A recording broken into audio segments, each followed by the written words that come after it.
معاشرے میں دو طرح کے لوگ ہوتے ہیں، ایک وہ جو مجبور ہے، بھوکوں سے ہے، فاقوں سے ہے، پریشانیوں سے ہے، اذیتوں میں مبتلا ہے، تو قرآن نے ان کو کہا کہ کوئی بات نہیں، زندگی مشکل، تکلیف، اذیت سے گزارو، صبر کرو گے تو اجر ملے گا۔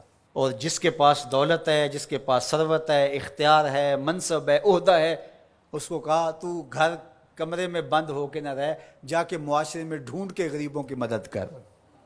جس کے پاس ہے اس کو رحم کا درس دیا، جس کے پاس نہیں ہے اس کو صبر کا درس دیا۔ اب مجھے بتاؤ، معاشرہ اگر ایسا ہو جائے گا، جس کو مشکل ہے، تکلیف ہے، وہ اپنی سفید پوشی کا بھرم نہ ٹوٹنے دے، وہ کہے کہ میں اپنی سفید پوشی کو داغ نہیں لگنے دوں گا، جیسے تیسے گزارا کر دوں گا۔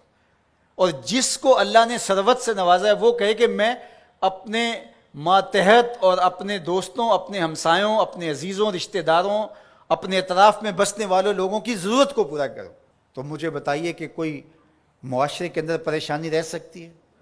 ایک گلی کے اندر 10 گھر رہتے ہیں، فرض کرو اس کے اندر 2 یا 3 گھر غریب ہوں گے، 4-5 گھر جو ہیں متوسط ہوں گے، جو اپنا کماتے ہیں، ضرورت کو پورا کرتے ہیں، 2-3 گھر جو ہے وہ امیر ہوتے ہیں۔ ایک گلی کے اندر 2 گھر امیر، 2 گھر غریب، 6 گھر متوسط۔ متوسط بھی اگر کریں تو اچھی بات ہے، اور اگر وہ گلی میں 2 غریب آدمی جو ہیں ان کی مدد 2 امیر کر دیں، ان کو اپنی فیملی کا حصہ مان لیں، تو اس گلی کے مسائل ختم ہو گئے کہ نہیں ہوئے؟ ان کی بیٹیوں کے رشتے قبول کر لیں، مسائل ختم ہوئے کہ نہ ہوئے؟ اس طرح گلی گلی، بستی بستی، صبر کرنے والے صبر کر کے دکھائیں۔ سیدنا علی المرتضیٰ رضی اللہ تعالیٰ عنہ سے روایت ہے، آقا کریم نے فرمایا جو اللہ کے دیے گئے تھوڑے رزق پہ راضی ہو گیا، اللہ قیامت کے دن اس کے تھوڑے عملوں پہ راضی ہو جائے گا۔ اس کے لیے کتنی موج ہے۔ دنیا میں تو تکلیفیں صحیح، دنیا میں تو اذیتیں صحیح، لیکن آخرت میں اس کا صلہ کتنا ہے؟ جو دنیا میں اللہ کے دیے تھوڑے رزق پہ راضی ہو گیا، جس سال میں بھی تھا اللہ میں واہ واہ خوش ہوں تیرے پہ، تو نے مجھے صحیح رکھا ہے، اتنا بھی بڑا کرم ہے کہ تو نے مجھے عطا کیا ہے، سانسیں تو چل رہی ہیں نا، مالک تیرا شکر ہے۔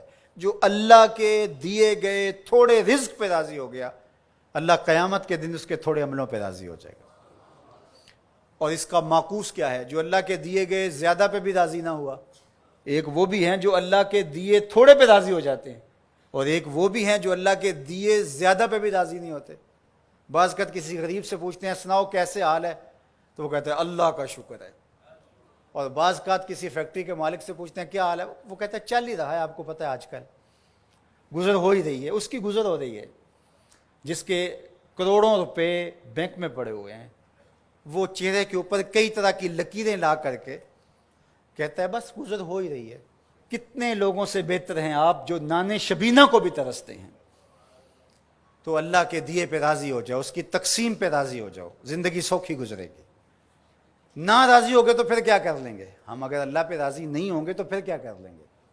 پھر بھی تو ایسے ہی گزرے گی۔ تو بہتر نہیں راضی ہو کے گزرے اور آخرت کا سودا ٹھیک ہو جائے۔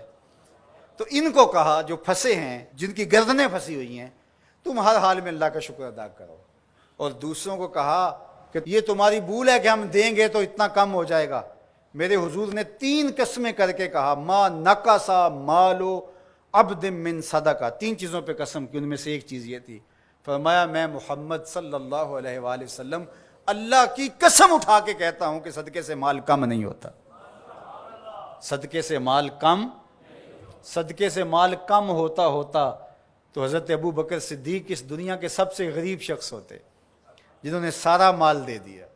حضرت عثمان غنی سب سے غریب ہوتے، حضرت عبد الرحمن ابن عوف سب سے غریب ہوتے، جنہوں نے 30,000 غلام آزاد کیے زندگی میں۔ تو مال خرچ کرنے سے کم نہیں ہوتا، اور یہ بات حضور ویسے بھی فرما دیتے تو کافی تھا، لیکن میرے حضور نے قسم کر کے کہا کہ میں رب کی قسم کر کے کہتا ہوں کہ صدقے سے مال کم نہیں ہوتا۔